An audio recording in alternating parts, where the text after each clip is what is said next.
صبح سویرے سورج کی پہلی کرنوں کے ساتھ ہی احمد کی آنکھ کھل گئی۔ اس کی خوشی کا تو کوئی ٹھکانہ ہی نہ تھا، کیونکہ آج وہ دادا دادی اور فضا کے ساتھ چڑیا گھر جانے والا تھا۔ واہ، فضا بھی اپنی گلابی فراق پہنے خوشی خوشی تیاری میں مصروف تھی۔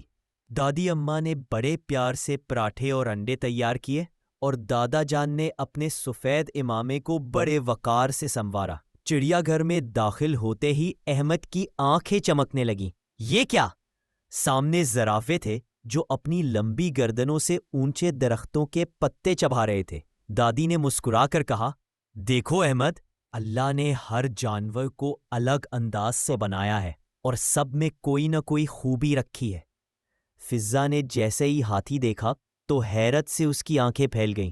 اس نے فوراً دادی کا ہاتھ پکڑا اور بولی، یہ اتنا بڑا کیسے ہو گیا؟ دادا جان نے نرمی سے مسکرا کر کہا، بیٹی، ہر چیز وقت کے ساتھ بڑی ہوتی ہے، بس اسے پیار، حفاظت اور صبر چاہیے ہوتا ہے۔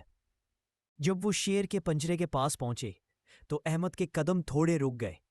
وہ شیر تو بڑے سکون سے بیٹھا ہوا تھا، لیکن کتنا رعب تھا اس میں۔ دادا جان نے کہا، شیر طاقتور ہوتا ہے، لیکن بیٹا، اس کی طاقت صرف جسمانی نہیں، اصل طاقت صبر اور برداشت میں ہوتی ہے۔ سیر کے آخر میں احمد اور فضا نے دیکھا کہ ایک چھوٹا بچہ جانور کو پتھر مار رہا ہے۔ احمد فوراً اس کے پاس گیا اور نرمی سے سمجھایا، جانوروں کو تکلیف دینا غلط بات ہے، وہ بھی احساس رکھتے ہیں۔ دادی اماں فوراً آگے آئیں، احمد کو گلے لگا لیا اور کہا، بیٹا، یہی اخلاق ہے، یہی اصل علم ہے۔ واپسی میں سب نے آئس کریم کھائی اور خوب تصویریں بنوائی۔ دادا جان نے کہا، آج کا دن ہمیں یہ سکھاتا ہے کہ علم صرف کتابوں سے نہیں ملتا، بلکہ ہر تجربے سے ملتا ہے۔